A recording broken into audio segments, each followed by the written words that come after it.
مشكلتي مع الماضي، وهي سبب كل مشاكل مع الحاضر. أن اتربيت وسط أسره كلها أهانه وجفا. أب هو الإله الأعظم. ضرب لام لأتفه الأسباب. مشاكل معاناة إحنا البنات لأي سبب، واستخدام سلطته لبويه الذكوريه في الضرب ولهانها الحظ. ما كبرنا عاد، كان كل همي أخرج من البيت دها. قبل الجواز وبسبب كل ضغط عايشت فيه سمحت لنفسي أكلم حد على لنت، وأنا أصلا كانت صيده سهله عليه من غير ما يكون عارف لي بعانيه في بيتنا، وعمري ما قولته. صيده سهله لي لأنه أصلا متجوز وأكبر منى بكتير، ولكن أنا كانت محتاجة لكلمه كويسه أحس فيها بالأب لي مش موجود وأم مش موجودة يعين كفاية عليها همها.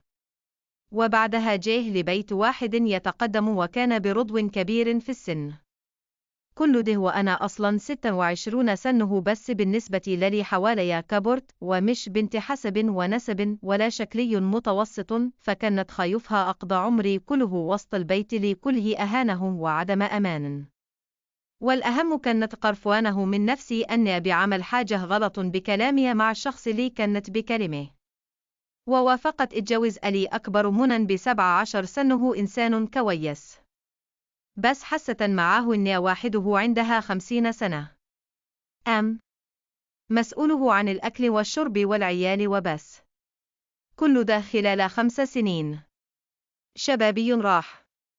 حتى علاقة زوجيه لو كل شهر مرة يبقى احمد ربنا. شيلت هم أكبر من سني بكتير. همه وهم عيال والدنيا جت عليا. أطلق.